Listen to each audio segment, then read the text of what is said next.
और अखिलेश यादव ने जो आरोप लगाए हैं उस पर चंपत राय ने सफाई दी है। उन्होंने कहा कि ट्रस्ट का समय समय पर आंतरिक ऑडिट होता रहता है और इस काम में ट्रस्ट और एसबीआई बैंक के प्रतिनिधि शामिल रहते हैं।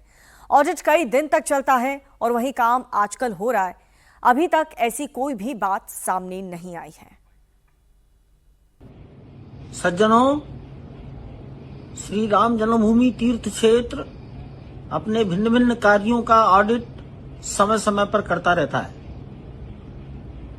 हुंडी काउंटिंग कमरे का ऑडिट भी होता है।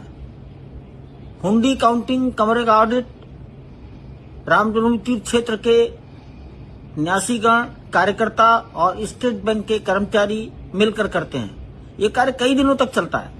यही कार्य आजकल हो रहा है।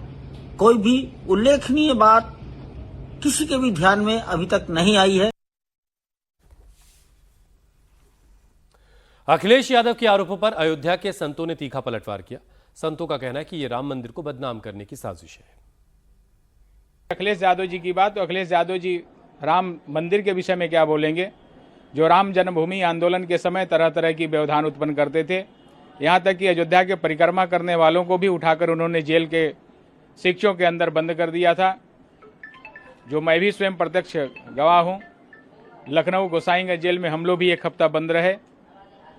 इसलिए राम जन्मभूमि से संबंधित चीज़ों पर टिप्पणी करके हिंदू जनमानस को बरगलाने का काम न करें।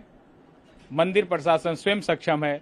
इस प्रकार की अगर कहीं कोई बात होगी तो उसे स्वतः संज्ञान लेकर उसे दुरुस्त कर लिया जाएगा।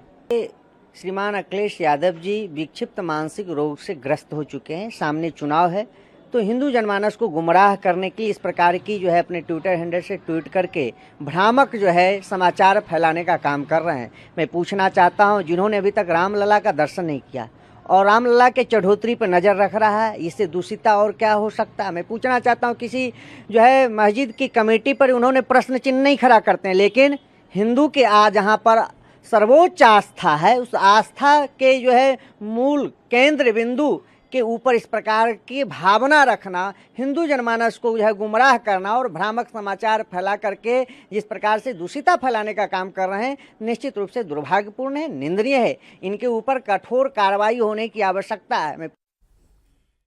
अयोध्या में 2 लाख के इनामी का एनकाउंटर हुआ है। एनकाउंटर में बदमाश भानु प्रताप सिंह ढेर हो गया। बदमाश के खिलाफ कई शहरों में 40 मुकदमे दर्ज थे। गोरखपुर, आजमगढ़, अंबेडकर नगर जैसे कई शहरों में वो वांटेड था।